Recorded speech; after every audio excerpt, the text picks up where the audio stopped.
minutes. Like, I have a hard time. I mean, my last name is Ignatowski. It's like 13 letters. It's long. So I was going to ask you if I could pronounce it to you to see if I knew how to pronounce it right. So yeah, I'm glad you said it. So the funny thing is, this is a true story. I did not know how to pronounce my first name before I didn't know how to pronounce that until I was like 7, 8 years old. My mom, I'm half Filipino, a quarter German and a quarter Polish, right? Obviously the last name is Polish, but my mom used to always say Jeffery, right? Like Jeffery. But my name's not spelled that way. It's Jeffrey, Jeffery. And so, like, for the longest time, I couldn't pronounce my own first name. And so, you know, Ignatowski was easy, but Jeffery was wrong. So, yeah. So it's funny how that happens. Like, and then, you know, since my mom is foreign, there's all kinds of things that she pronounces strange ways. So I didn't know how to say a lot of things when I was a kid. I'm like, what are you saying, Mom? I don't understand you. It'll be funny if she watches this, because I do another talk, and I talk more about like when I was a kid, and Mom, don't watch that shit. Make sure you turn that off, because you might be mad at me. It'll be okay. Eventually I'll write about you in a book. Not this last one. You can buy the one that's coming out. It'll be later on down the road. Don't buy that one. So that's a whole nother story. All right, well, we'll get started. And I mean, you get like a personal talk from me. Nobody else ever gets that. It's funny because I go to, like, I do big conventions and stuff. And I did Scarefest the last 2 years in a row. The very first year I was there, I packed out the room. I had more people standing room only than the guy who was right before me or any of the celebrities. The guy right before me was the guy that did all the props and everything for the Nightmare on Elm Street movies. And his room was about half full, and I crushed it. It was really great. So maybe some more folks will come in when they hear you talk. I know, they'll be wandering by. It'll be okay, they can come in, I don't mind. This is a new one, so I try to do a new talk every year, because who wants to hear the same old shit all the time? You know, so we try to freshen it up a little bit. And so I do a talk called Serial Killer Psychology, where we talk about the different things that create a serial killer. And then I do a talk called Into the Mind of a Killer Live, where we watch a bunch of the interviews with different serial killers, and then we kind of break apart like their mannerisms, how they're speaking, if they're lying, if they're not, you know, what can we tell about what they say that makes sense, and we can understand their psychology a little bit more. So this talk is, again, new, entitled, oh, it's not even on there, so maybe we can figure out how to, hey, there it is. American Mythology, the Rise of the Serial Killer. So I'll tell you a little bit about myself before we get into all of this fun stuff. But I have a book coming out, that was what was on the first screen, called Beyond the Headlines, True Crimes, Myths, and Legends. So what we do in that book is really try to dig into this and try to understand, you know, how all of these killers came about and why we find them so fascinating. And then all of the things all the ideas that we have about them that may be true, they may not be true, right? And it falls into that realm of myth and legend. And there is a lot of that with these different killers. And I'll get into it more later, but the one I always talk about is, you know, Ed Gein in Plainfield, Wisconsin, that many movies have been made of, and he's influenced pop culture a bunch, but we always think that Ed Gein is a cannibal.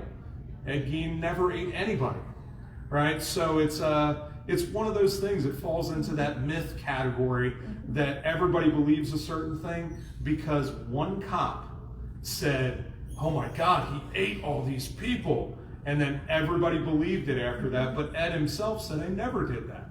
I was never interested in eating anybody. I was just collecting. And so it's fascinating, all these little facets of what we believe are either true or not true. So a little bit about myself.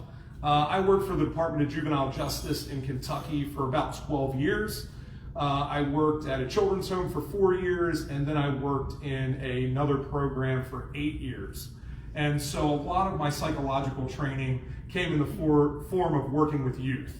And so I got to learn a lot of things about how we develop and how we take the difficulties and challenges from our childhood, and those things crop up and become real issues in our adult lives. And it's fascinating that all of those things that happened when we were really little all come out later on. And they sit there, and if we don't deal with them, they fester and come out into all kinds of crazy things, from rape and killing and all kinds of stuff. It becomes very challenging. It's why it's so important how we parent our children and how we raise them, because later on they're going to show all kinds of issues from that. So I worked with kids. I also grew up with a lot of abuse. Sorry, Mom, it's your fault.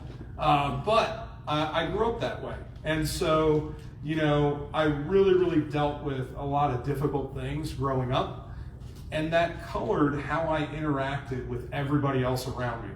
Hello, nice to see you guys. I'm glad you could come in. So, I grew up with a lot of difficult stuff. I grew up right outside of Philadelphia. Actually, if you go into the other room, there's a group here, Haunt something. Anyway, they're from Delaware, where I grew up, right? So we were talking about that earlier. The one gentleman lives in Middletown, and I grew up in Wilmington, Delaware, where our illustrious president also lives currently, right? I mean, however you feel about old Sleepy Joe. That's a whole nother story that I may talk about later.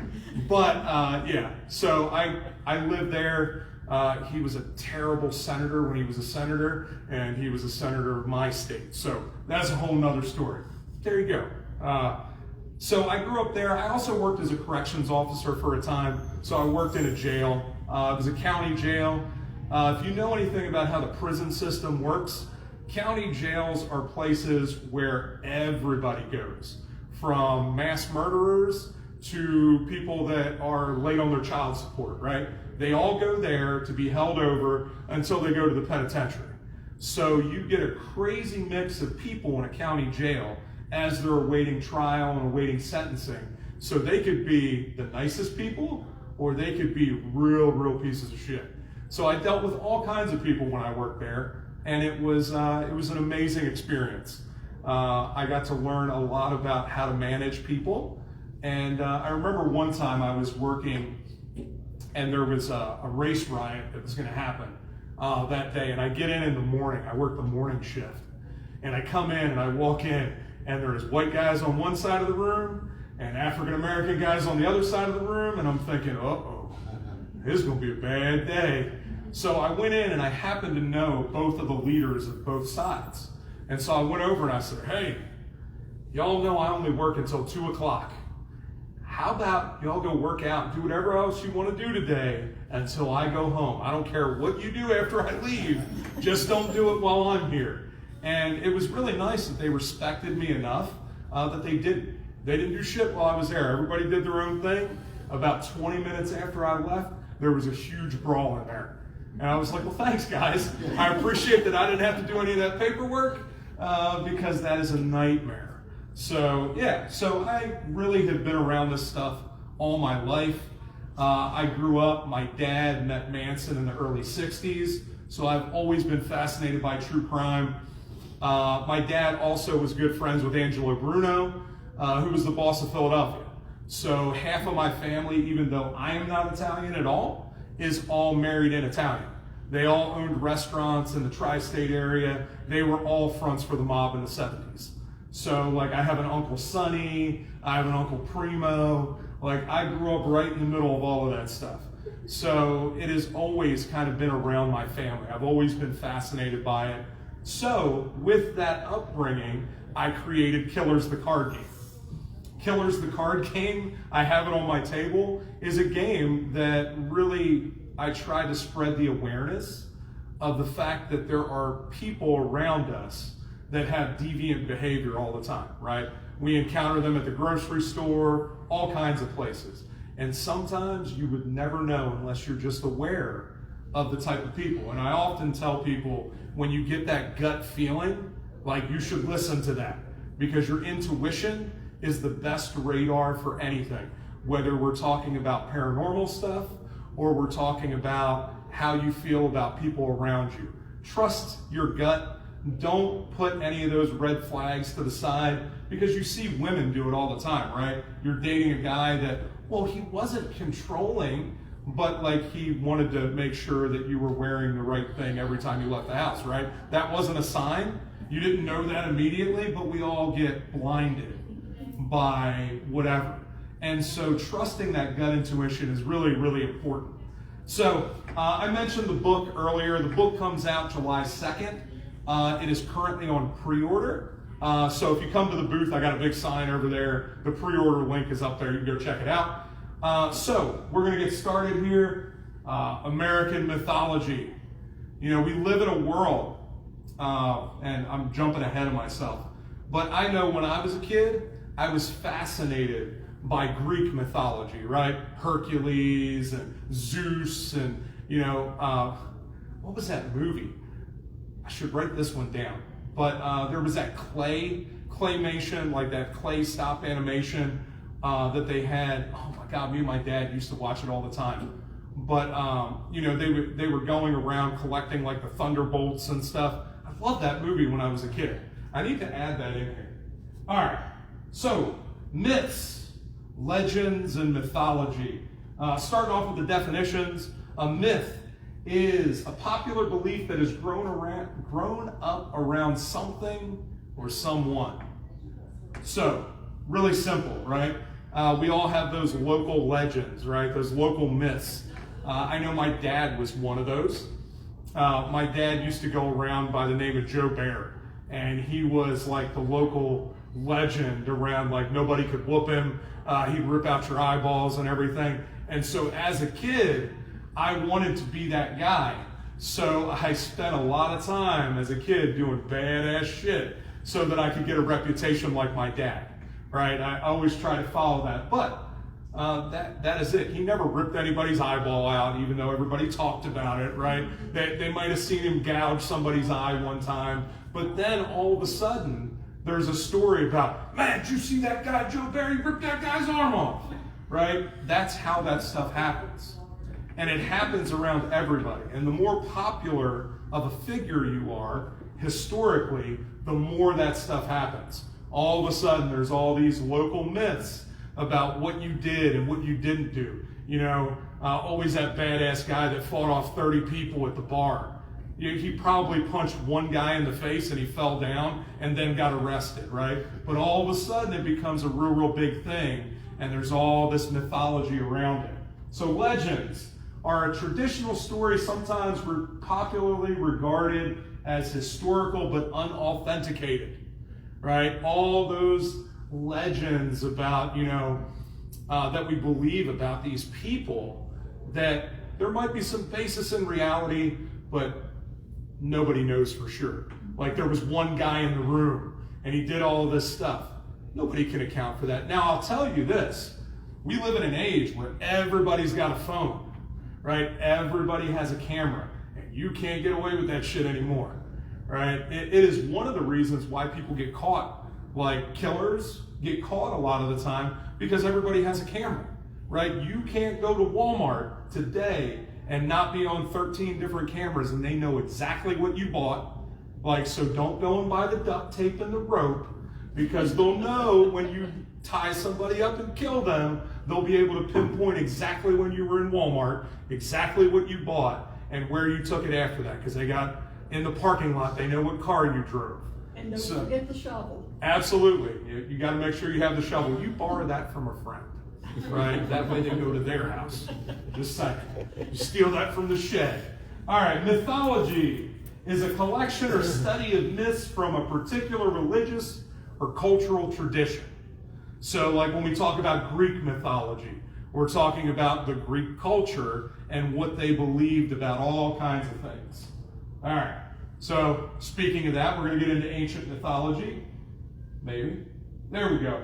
Right there, we got the Knights of the Round Table. So we're talking about English ancient mythology and this idea of King Arthur and what the hell was his name? Sir Lancelot, right? And so all of these ideas about these chivalrous guys going around and doing all these things. None of that was probably true, right? There is a King Arthur. There was definitely a King Arthur. There may have even been an Excalibur.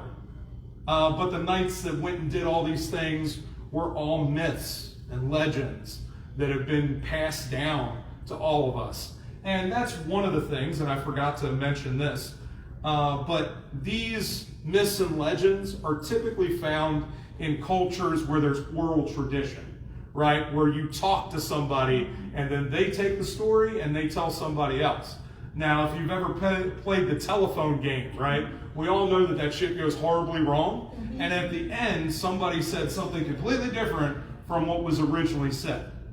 And so this happens a lot of times, but you also have to remember in oral tradition, there was a lot of strict people knew how to tell stories and not mess them up, right? So one of the things, I also, if you guys didn't know this, I pastored for a long time, so I stood up and talked. Biblically, most of that was during a time where it was all oral tradition, right? People passed it down, they passed down the stories, and eventually later on they got written down. Sometimes hundreds of years after people had actually spoken the words. But during that time, when you have a culture that is very adept at oral tradition, those stories stay the same, almost word for hundreds, sometimes thousands of years, because you have no other way to tell your history. And so they felt like that there was a real reason. And in certain cultures, if you told it wrong, they would cut pieces off of you. That's not good. So people learned, you better tell the truth or there's problems, right? So a lot of these myths and legends are passed down from generation to generation. And then there are lots of ancient myths that arose because they wanted to understand the world around them, right? So you have a lot of creation myths. You have a lot of myths about different gods and goddesses and how they control the world, right? You have Poseidon, who controls the water, right? You have Zeus, the thunder and the lightning, and Thor, and all of these things. Of course, Thor is Norse mythology, but very similar, right? You needed to explain the world around you. So they came up with all of these ideas to explain that. You know, there's got to be a reason for it, which is interesting in how that changes in current myth and legend, because it's different, because we have a thing called science now that changes a lot of that. And I'll talk about that in a second. Robin Hood is another great myth that all of us have been told. You know, he steals from the rich, he gives to the poor. There may have been somebody that did that at some time, but it certainly wasn't Robin, and he wasn't from the hood, all right? He probably didn't wear leggings either, even though when you watch Robin Hood Men in Tights, he was pretty goddamn good in those leggings, all right? So, but another ancient story that told something that was really important for us to understand, right?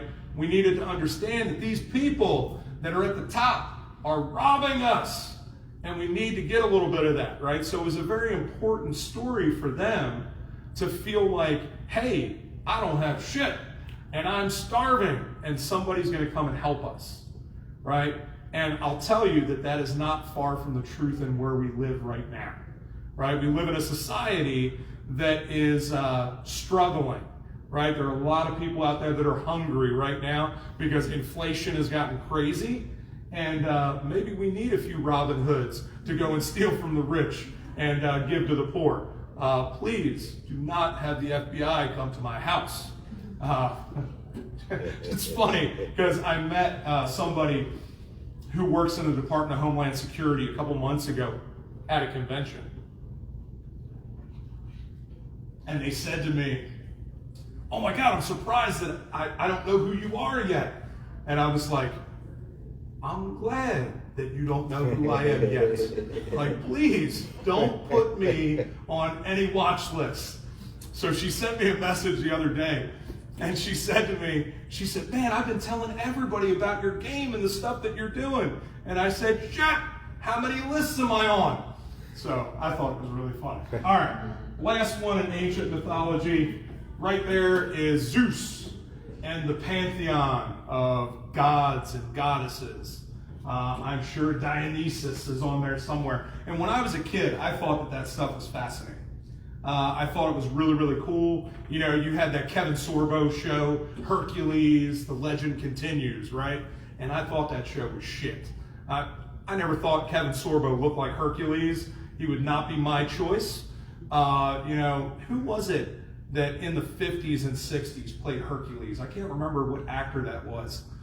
But they did a really good job. He was a big kind of brawny guy with a beard. That was Hercules.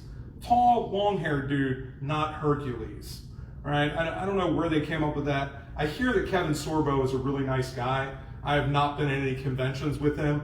But I got to tell you, he doesn't look anything like Hercules. Stop it. But the Greek pantheon dominated the world for a very long time as far as mythology is concerned. But every culture, every religion provides its own mythology, their own ideas of the world around them and how we came to be and how we're getting to where we need to go.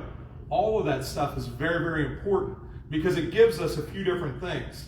And I don't know, maybe I have this on the next slide. Nope, I don't. Okay, but it does. It gives us purpose, right?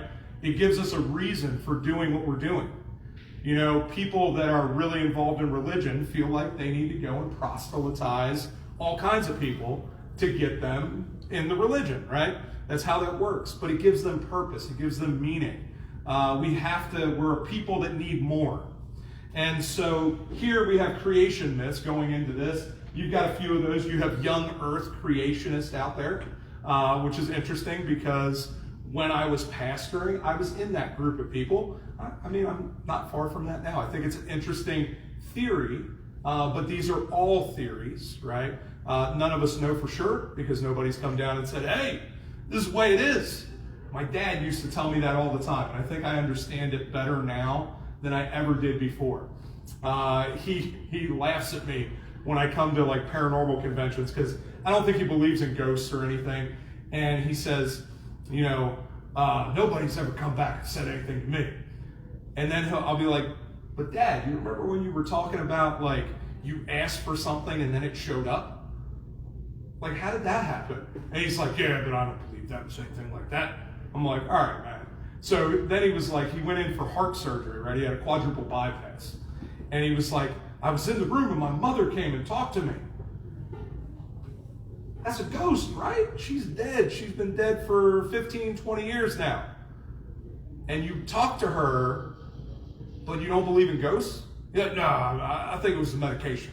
Like, all right, brother, it's okay. You don't have to believe, but I'm just saying that there may be something to it, right? So, creation myths, every single culture has a creation myth. They also all have a flood myth, which is very interesting, that you would find hundreds of cultures around the world that have both a creation myth and a flood myth. Very interesting, but that's a whole nother talk that I could get into. All right, the Big Bang Theory, right? This is science's explanation of the world, that we all started as this compressed gas, and then at some point it exploded, and then here we all are. I don't know how much I buy into that one, but it's a fascinating theory. It is also the theory that we get that the universe is constantly expanding, that it's never stopping because of the Big Bang, right? It blew up, comes from the center, and goes out infinitely forever, and is continuing to create things as it moves along. It's a very interesting theory, but it again is a myth. We don't know for sure. The last one there is, of course, evolution, and the first two are diametrically opposed, which is very interesting to me. And I picked the graphic of the ape turning into a man, and I could talk a whole bunch about how there is very little real evidence to support that. But there is a lot of evidence to support microevolution, which happens all the time. Like, for example, if you go up to Alaska and you live up there, you will get thicker. And more hair. It will be darker because it's cold. And your body needs to adjust and adapt to the world around you versus living in Florida where you don't need as much hair because it's hot. So it's very interesting how that happens. So evolution is true. There is a certain amount of that is correct. Do I believe that we came from apes? Probably not. I think that there's all kinds of ideas. I think that there is very separate in the species world. But it's interesting when we're talking about mythology because this stuff still permeates our culture right now. Right? People talk about it all the time. Bill Nye, the science guy, stands up there and talks about all of the creation myths and all of the evolution myths and all of that stuff. And it is a very, very present part of our current American mythology that we need to understand if you want to understand where you came from. Some of us don't give a shit where we came from. We just want to know where we're going. And that can be just as important because last time I checked, it doesn't make any difference what happened before. It certainly makes a difference where I'm going right now, right? So I think that's kind of where I stand on that. So American mythology, apparently, oh, okay. That's a ghost. I thought it was a funny picture. That looks like me. It's not me, but it'd be really funny if it was. But that is something that in our current mythology is very present. So let me read this beforehand because it is important. But we live in an age of unlimited information, right? So what we once believed to be, the gods and the goddesses, with this little thing called science, it has changed a good bit, right? We know that it rains because of evaporation that goes into the clouds, and then the clouds get full, and then it rains, right? We know that to be true now. They didn't know that 1,000 years ago. They didn't understand that that was true, so they had to make up something. They had to have an idea that, hey, there is a rain god that's up there, giving us the rain so that our crops will grow and we'll be able to eat. But now we know that with science, and maybe we don't know that because scientists have been wrong before. I don't know about the rest of you, but Brontosaurus was a dinosaur when I was a kid. And there is no Brontosaurus anymore because they put the wrong skull with the wrong body and they took it out of the history books. My favorite dinosaur is the Brontosaurus. Always will be the Brontosaurus. And, it changes. It's amazing how science is not an exact science. It's one of the issues I have with astronomy. And as I see my favorite person, Aaron, walking into the room, who loves astronomy, I hate stars align. Yeah, I hate astronomy because there's all these like mathematical equations that tell us how far something is from us, right? And that light doesn't get to us from a certain point and all this stuff. How the hell do they know that shit? Because guess what? Somebody created that mathematical equation. And last time I checked, they're not God, right? So I know that in myself, I am human. I fuck up shit all the time. And so it's just amazing to me that there's all these calculations that we now believe are fact when they're all just theories that we have of the world around us. They're all part of mythology. And it's just interesting. Anyway, that's my own soapbox. I won't keep going on that one because people will get me. All right, so we still live in a world where there's supernatural, even though that science has become such a big thing. The supernatural is still a thing, or we wouldn't be here, right? We wouldn't be in this building talking about ghosts and the paranormal and all of that stuff if the supernatural wasn't still a real thing. The great thing is that there's a lot of us, again, like my buddy Aaron over there, who take a very scientific approach to ghost hunting and understanding the world around us. It's one of the things that I really appreciate about him is that he is very scientific about the things that he does. And it's really important because there are other people out there that love to promote all the bullshit around ghost hunting. I won't name any names. You all know who I'm talking about. They get possessed every time they go out and all of this stuff. And that is not the case. Just like when we watch all the shows, because we love to watch all the shows, right? Or we wouldn't be here. But those shows that you watch in 30, 45 minutes, right, happen over weeks, sometimes months of filming. All that evidence that they catch doesn't happen the first 10 minutes that they're there. That's all bullshit and movie magic, right? That's not true. It happens over a long period, and there is lots of scientific evidence that goes behind that. That is really important to understand. So, we might believe that science is the thing, but there is still the supernatural that we don't understand. There are still things out there that go bump in the night that we are all searching for answers for. So, in America, we got ghosts, right? Part of our American mythology that we sometimes try to understand. We also have cryptids. And of course, since we're in West Virginia, I had to put all the West Virginia cryptids, right? Pay a little homage to the hometown that I'm in. Right down the road, we got Mothman. Last year, when I was here at this convention, we all took a trip down there right afterwards and hung out in Point Pleasant and got to go back to the TNT mounds and everything and take some pictures in there. It was a good time. We had a lot of fun. I got some Mothman root beer. Matter of fact, on Sunday, I may be picking up some more Mothman root beer because I got to get my yearly supply in. Good stuff. But you have a bunch. You have all kinds of different cryptids around here, and I can read it down here. Apparently there's Backwood. Oh yeah, Flatwoods is in West Virginia. That's another big one. I have not been down to the museum there yet, but I hear it's pretty cool.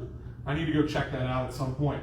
But yeah, this is American mythology, right? All of these cryptids that we can't really prove. Well, some people say that you can, but we don't have any hard evidence, even though there's lots of stories, lots of accounts of different cryptids walking the earth, coming to see people. I wonder if the bridge disaster that just happened in Baltimore, where my sister lives, if there was a Mothman sighting. I've been waiting to hear, because we talk about, Mothman has shown up not just in Point Pleasant, but at other places around the world, right, at different disasters. And I wonder if he showed up there. I don't know. I haven't heard that. But I'd be interested to hear if there was a Mothman sighting like a week before the bridge disaster there. I don't know. It'd be interesting. And then we have religion. That there is certainly a lot of mythology that goes into religion. A lot of beliefs that we hold that there may or may not be a lot of evidence for, that we still believe. Because it makes us feel good. Right? It gives us purpose and meaning for our lives, where there may not be a lot of purpose or meaning. All right, so here's where I come into this, and this was a really long-winded way to get to it, and I realized that I'm going to cut down on some of this. Historical figures are a part of that American mythology, right? And stories rise up about all these historical figures. So I'm going to ask for some audience participation here. So who is that guy? Jimmy Carter. There you go. Somebody knows. Yeah, that is old Jimmy Carter. Do you know what he did? He was a president. Yes, he was. Peanuts. Which president? He had a peanut farm. He did have a peanut farm. So Jimmy Carter was the 39th president of the United States. He also dealt with all the stuff going down in Cuba, right? That was during the tail end of his presidency. Also considered probably one of the worst presidents. He was pretty boring, old Jimmy Carter. I went down to where he lived. Second worst. Yeah, I don't disagree. So Jimmy Carter, I went down, and this guy in his 80s was still teaching Sunday school. He just recently, I think Jimmy Carter just passed away. Was it him that just passed away? His wife. His wife, yeah. So he is probably still teaching Sunday school down in that little town. He's in hospice. Oh, is he in hospice now? Yeah. I knew he was sick. But up until just a couple of years ago, there was a sign at one of the places in town that said, go to Bible study with old Jimmy Carter. That would have been super cool. I mean, I would have went just to go see Jimmy Carter. That would have been neat. But, as boring of a president as he was, he still had his impact on this country, right? Here's another one for you. Who is that? It is not Roosevelt. Nope. Go ahead. Well, I started to say that it was Winston Churchill, but now I know it isn't. It is not Winston Churchill. This one's a little bit more difficult. That there, you got it? That is William Howard Taft. Ooh. Another American president. But judging by the room, nobody knew who the hell he was. He was also another very boring president. The one story, and this is a myth about Taft, he was a very portly gentleman. There is a story of him falling off of a horse and his big ass hitting the ground. But there is also a story of him not being able to get out of a bathtub in the White House, which is not true, but that was a myth because he is about 300 pounds. He is also the last president to have facial hair, which I thought was an interesting fact. Nobody else has had facial hair since old Taft. Now, Taft is from Cincinnati. There's a big house on the hill. I live in Cincinnati, so I pulled old Taft out of there. He was the 37th president. Oh, no, 27th. How about that? I want to say, I didn't think he was that old. But there he is, old William Howard Taft.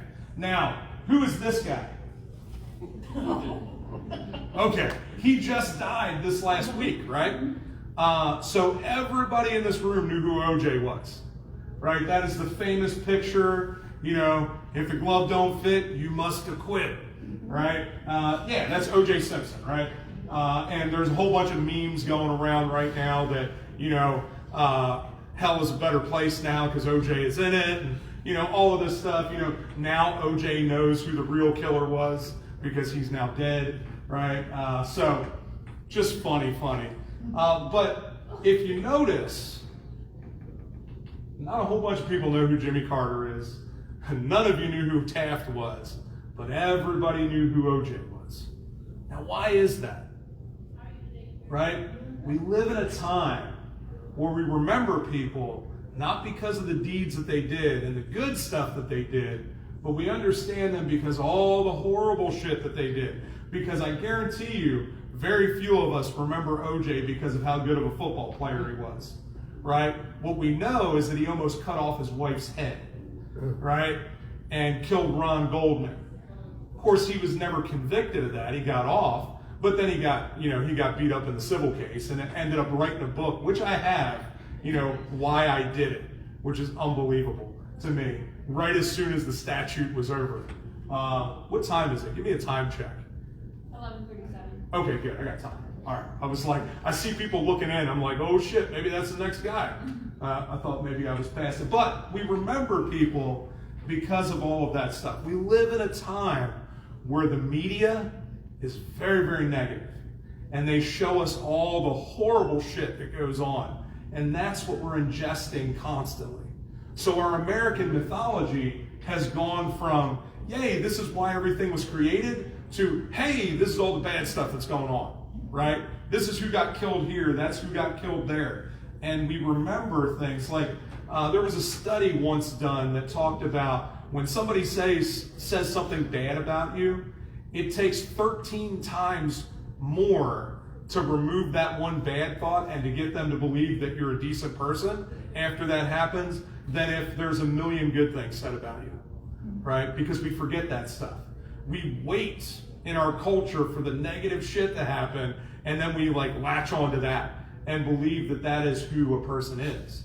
And that's not true. Like Johnny Depp just went through that, right? There was all that crazy stuff between him and Amber Heard, and then it went to trial and everybody heard all that stuff.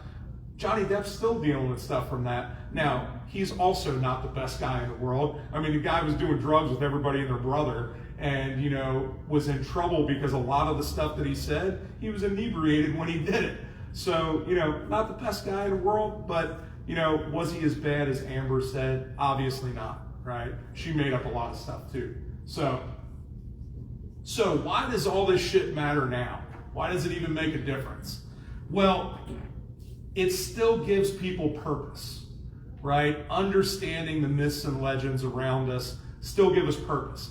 If it wasn't for that, there'd be a lot of people that didn't have TV shows. You know, reality television is such a huge industry right now. And Aaron left, and he was on 28 Days Haunted, which they're trying to get their second season. So hashtag that 28 Days Haunted. and bring them back for a second season. You're welcome. I love the show. It was a good show. So, but it does make a difference now. We still get purpose from it. And, we live in this society and we're addicted to that controversy, right? Everybody wants to fight about something.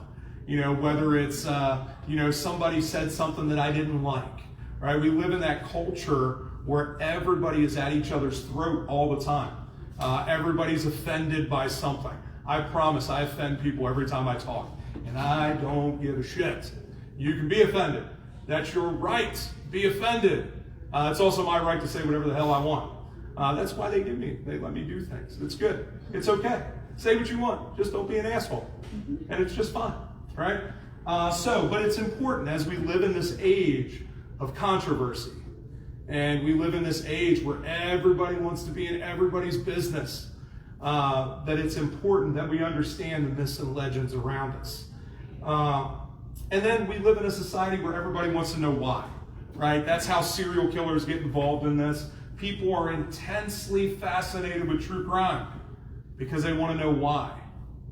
Why would somebody do something like that? How could somebody kill 30 different people and still walk around and interact with people, right?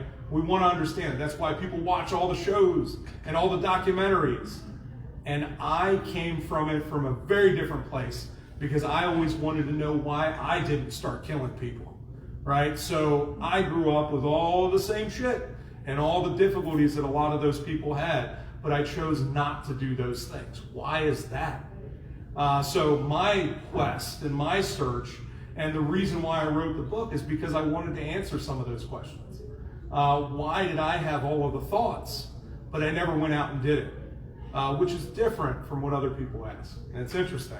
So, infamous people. These are the people we talk about all the time. And these are the people, some of the people from the book. That's old Elizabeth Bathory, right? Way back in the 15th, 16th century, right? Called the Blood Countess. Believed to have bathed in the blood of virgins that were, her handmaidens. So, Elizabeth Bathory, was she a vampire? She lived not too far, or not too long, after the stories of Vlad the Impaler, right? Who is the original lore that created Dracula later on with Bram Stoker. And I've been at a few conventions with his son, Dacre Stoker. And we've talked a couple times, not too much. But anyway, some of that lore comes from Elizabeth Bathory. But was she a vampire?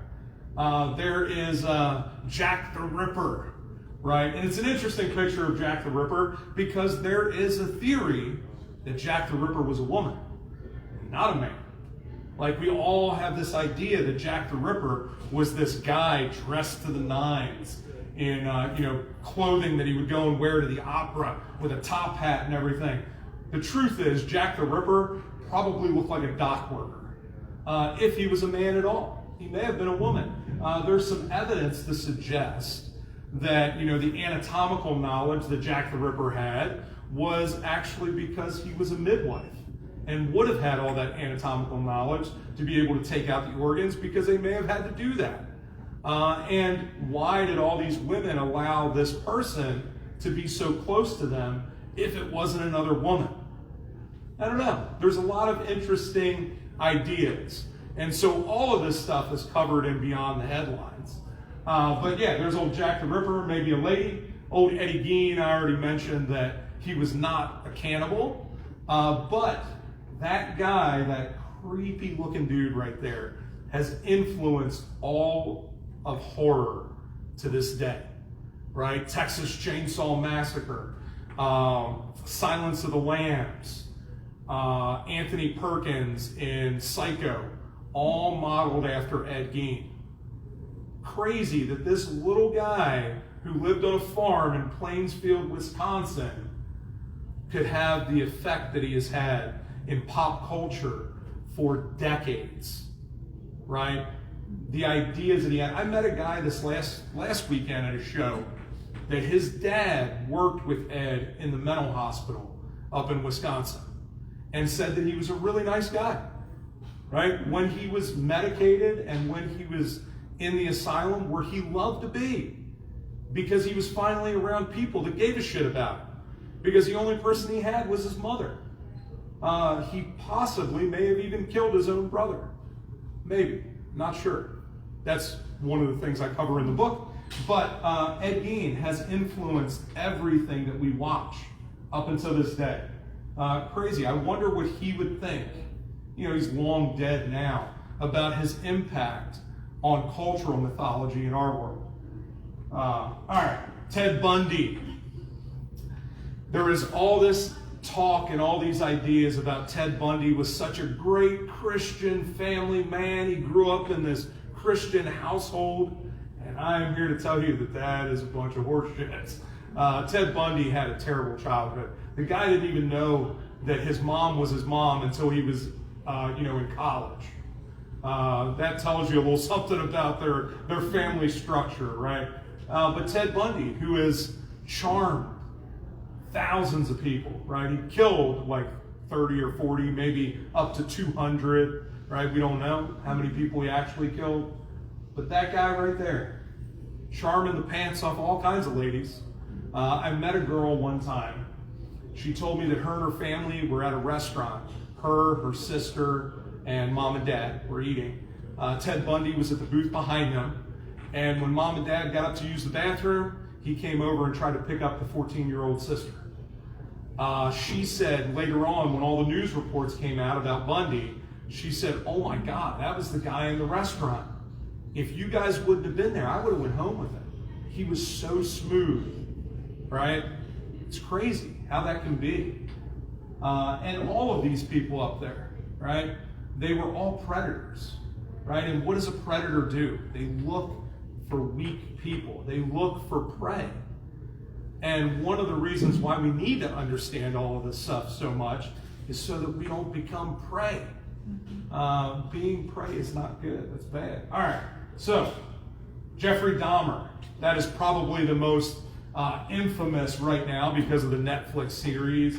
There's been a lot of stuff out there about Dahmer. But there is a belief that he only killed 16 people. There is also a theory that he killed Adam Walsh down in Florida. Dahmer was there at the same time. There is evidence that he was at the mall when Adam Walsh was there, that same place. And there is, talk that immediately after that he left to come back home, right, to come back to Wisconsin. Because, who knows what happened. Of course, he is originally from Ohio, right? Dahmer was from Bath, Ohio. I was just by the house that they're currently restoring. It's on a little single one-lane road, and there is no place to stop. Believe me, I tried, because I wanted to go up and check out the house. And then they got cameras everywhere because they don't like people coming up on that property. It's set off a little bit back from the road, but you can't get to it now. I tried. I drove up and down that street for about 10 minutes, like, shit, where can I pull off that's not somebody's driveway? And you can't. So, but yeah, old Dahmer. And then the last one here is Dennis Rader, old BTK. And so there has been a legend, and I'll tell you the other side of this here in a second, that Dennis was also the Zodiac, right? And so when I looked into that, there's no real credence for that. I don't think that Dennis was also the Zodiac. However, they have investigated him 3 times, asking him questions about the Zodiac killings. Now, I will tell you I know that because I talked to Dennis Rader. He is 78 years old, just broke his femur, and just got released from the hospital about a week or 2 ago. And so I am good friends with Ashley Keto, who is kind of like his adopted daughter. After his family disowned him when all the stuff was found out and he was arrested, Ashley was the one that would go and visit him in prison every week out there in son of a bitch, I can't think of the town, Kansas. There we go, Kansas is where he's at. Wichita was where he was doing all his killing. So Dennis is a very interesting guy. Dennis is very, very obsessive compulsive. Matter of fact, one of the last messages he sent me, he told me that I could add to the book that he believes in threes, right? And he said, the Father, the Son, and the Holy Ghost, man,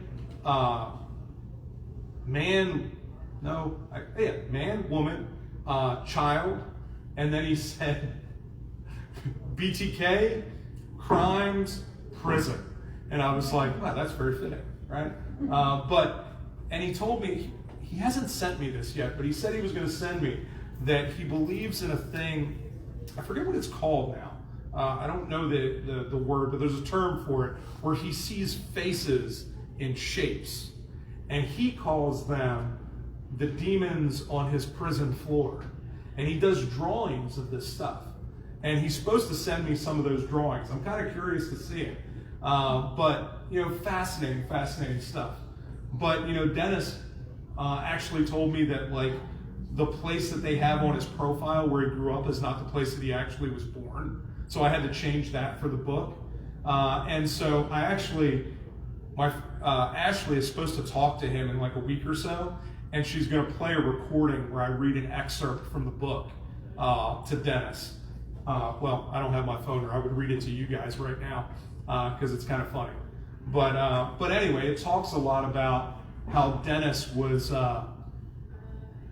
he was more turned on by all of the stuff around it. He was not necessarily excited about killing people, even though he did do that. He was more excited by the chase, right? It was all about the stalking and the evading the police and all of the grandstanding that he did that got him really excited about all of his projects. As sick as that is, that's what got him excited, right? A lot of us do that, right? We do it in small ways, not like that, where we're killing other people, but we do it in all kinds of ways in our own life. So, what have you guys heard? Oh, well, that's the last one. But, so what different things have you heard about true crime? Like, what myths or stories? Because I hear all kinds of stuff. I want to go back to Dmer and ask you if you think that if he did get Adam Walsh, did he eat him? That's interesting because Dahmer always denied killing Adam Walsh or abducting him or anything. And I've often wondered why that is. If he did it, he talked openly about murdering 16 men and dismembering them and eating parts of them. And honestly, he only ate, I think, 4 people because he didn't start the cannibalism until later on. So I think there were 4 or 5 of the men that he actually ingested. So it wasn't all of them. Not that that makes it any better, right? It's still the same. Do you think that excited him to eat them? So I think for him it was a psychological thing. I don't think it was so much excitement. I think that all the wires were crossed and that he really thought that that was going to keep them with him, right? That's what he says. I think he really believed that he wanted to keep an essence of those people with him for eternity. Actually, I believe it might be Dennis that talks about, I forget who it is. It might not be Dennis. But there was somebody that also talks about the people that they killed. They're going to be there when they die, that they've captured their souls and they'll have them with them in eternity. So, I think that Dahmer felt very similar. I don't think he necessarily understood that, but I think he felt very similar that he would be able to keep those people with him. And that's ultimately, he had a severe disorder where he was struggling with separation, right? He wanted people to be around him. He wanted to be liked, but he just couldn't do it, right? Nobody was around him. So Dahmer's form of doing that is bringing these men there, and then when they wanted to leave, he would kill them because they couldn't leave. And then he would keep their skeletons and everything because he wanted them to be with him. So it's a really, really sick, ploy at getting friends. But, it's hard to get friends when you're drugging them and then, like, having sex with them when they're knocked out. And then, also, like, having sex with them when they're dead. Yeah. There was one victim that he had over at his grandmother's house in West Dallas that for 4 days he would molest the corpse, right? Until it stunk so bad that even he couldn't handle it. That's crazy, right? Like, how do you do that? And so, he ends up, talking about it later. And this is actually something that's interesting with Dennis. He has remorse. And I think that Dahmer also had a lot of remorse for what he did. I think that he genuinely felt remorse for it. What do we got for time? 11:55. Okay, cool. I got 5 minutes. Cool. Cool. I was like, hey, you guys are looking in again. I'm like, shit, I must be getting close. No, you're good. So yeah, I think Dahmer had real remorse. Dennis talks about how he has a lot of remorse for the children that he killed. Not so much the women, right? He didn't care about them, but the children that he killed, specifically the Otero family. He has a lot of remorse for that and what he did there. So it's interesting that we believe that all these people have no conscience at all, but that's not always true. And maybe some of that is the passage of time as we deal with the reality of the crimes that we've committed, or it's just like us, right? You wrong somebody at the time, you're like, fuck that asshole, they deserved it. And then about 6 years later, you're like, you know what? Maybe I was wrong there. And I think that happens to a lot of these killers because now they're in prison, right? There's no hope. They have no way out. They're never going to have anything normal ever again. And so that shit sets in, right? And they realize, yeah, like, maybe that was a problem. But there you go. He's married and had a family too. Yes, Dennis was, yeah. Yep, he had a family. I think he has more than just a daughter, but the daughter is all you ever hear about because she was working with the FBI to try to get him to talk about all this Oklahoma stuff. And they actually did find the one guy who abducted one of those girls from Oklahoma, and it was not Dennis. So I don't know about the second one, but I know the first one, they found somebody. But the book, if you go up to my booth, that is also at the booth, but the book will be coming out in July, and we'll be talking about all that stuff. It is 10 different serial killers, all of the ones that I talked about, and we'll go through that. I'm actually working on volume 2. I started it last night in the hotel, but volume 1 is serial killers, volume 2 will be criminals, and then volume 3 is cults and religions. And yes, the very last religion is the Catholic Church. So we'll be talking about all of that stuff, and I know everybody loves to give shit to the Catholics. So I'm gonna give a little bit to them too, because it's fun. So thank you guys for being the brave ones that braved the empty room for the 11 o'clock show. Hopefully the guys that are coming on now will have more people here. But thank you guys so much. But that was really interesting. Thank you. I appreciate that. Hopefully it was. It was interesting. I missed the beginning of it. She said you're talking about growing up with your mom family. Is that? Yeah. A bunch of people that I grew up around were all part of that. I probably should have plugged this thing in. I didn't even think about plugging it in. It may have died right in the middle. God, I lost my mind. If it just died right in the middle, I'd have cried. You guys can come up here and set up. You sure? Yeah, come on up. Number you have dialed is not available at present. Please leave your message after the beep. Yeah, trendsetter, whoa, league of my